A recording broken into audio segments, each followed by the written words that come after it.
Hi everyone, this is Ricky Whitaker, and I'll be reading of chapter 9 of 2 Kings with you today. Just give you a bit of an overview of what happens within the chapter. Jehu is anointed. He kills Joram in the field of Nboth. Ahaziah is slain and Jezebel eaten by dogs. Let's read chapter 9 of 2 Kings. And Elisha the prophet called one of the children of the prophets and said unto him, Gird up thy loins and take this box of oil in thine hand and go to Ramoth Gilead. And when thou comest thither, look out there Jehu the son of Jehoshaphat, the son of Nimshi, and go in and make him arise up from among his brethren, and carry him to an inner chamber. Then take the box of oil and pour it on his head, and say, Thus saith the Lord, I have anointed thee king over Israel. Then open the door and flee, and tarry not. So the young man, even the young man the prophet, went to Ramoth Gilead. And when he came, behold, the captains of the host were sitting, and he said, I have an errand in thee, O captain. And Jehu said, Unto which of all us? And he said to thee, O captain. And he arose, and went into the house, and he poured the oil on his head, and said unto him, Thus saith the Lord God of Israel, I have anointed thee king over the people of the Lord, even over Israel. And thou shalt smite the house of Ahab thy master, that I may avenge the blood of my servants the prophets, and the blood of all the servants of the Lord at the hand of Jezebel.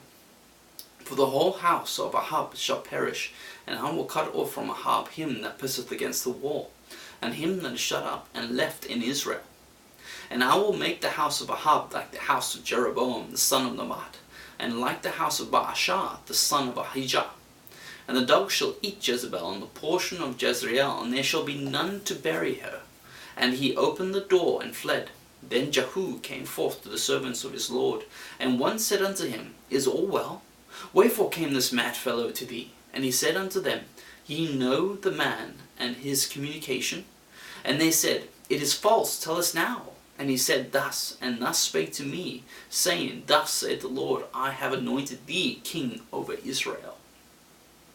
Then they hasted, and took every man his garment, and put it under him on the top of the stairs, and blew with trumpets, saying, Jehu is king.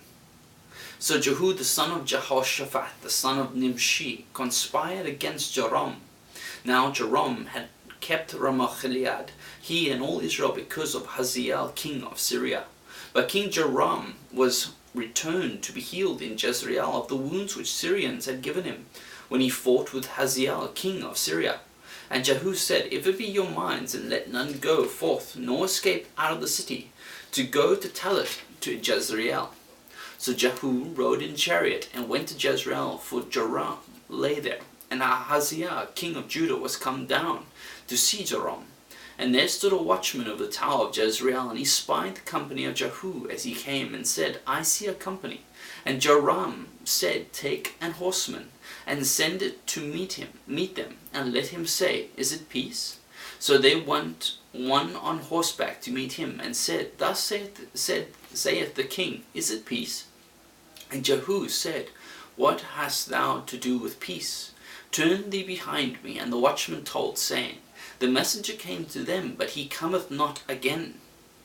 Then he sent out a second on horseback, which came to them, and said, Thus saith the king, Is it peace? And Jehu answered, What hast thou to do with peace? Turn thee behind me. And the watchman told, saying, He came even unto them that cometh not again. And the driving is like the driving of Jehu the son of Nimshi, for he driveth furiously. And Joram said, Make ready. And his chariot was made ready. And Joram king of Israel and Ahaziah king of Judah went out, each in his chariot, and they went out against Jehu, and met him in the portion of Nboth the Jezreelite. And it came to pass, when Joram saw Jehu, that he said, Is it peace, Jehu? And he answered, What peace, so long as the whoredoms of thy mother Jezebel and her witchcrafts are so many? And Joram turned his hands and fled, and said to Ahaziah, There is treachery, O Ahaziah. And Jehu drew a bow with his full strength, and smote Joram between his arms, and the arrow went out at his heart. And he sunk down in his chariot. Then said Jehu to Bidkar his captain, Take up and cast him in the portion of the field of Nboth the Jezreelite. For remember how that when thou rode together after Ahab his father, the Lord laid his burden upon him. Surely I have seen yesterday the blood of Nboth, and the blood of his sons, saith the Lord. I will require there in this plat, said the Lord. Now therefore take and cast him in the plat of ground, according to the word of the Lord. But when Ahaziah the king of Judah saw this, he fled by the way of the garden house, and Jehu followed after him, and said, Smite him also in the chariot. And they did so at the going up to Jehu, which is by Ibleam. And he fled to Megiddo, and died there.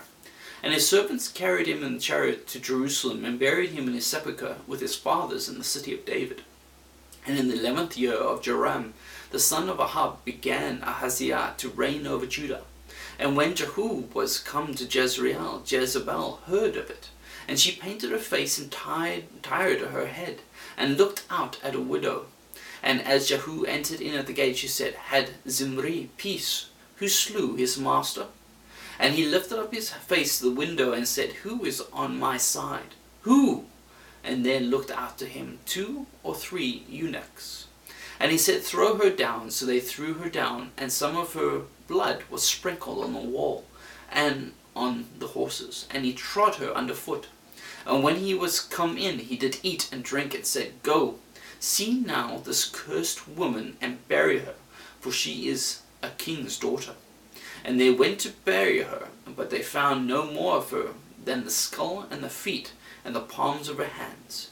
Wherefore they came again and told him, and he said, This is the word of the Lord, which he spake by his servant Elijah the Tishbite, saying, In the portion of Jezreel shall dog eat the flesh of Jezebel, and the carcass of Jezebel shall be as dung upon the face of the field in the portion of Jezreel, so that they shall not say, This is Jezebel.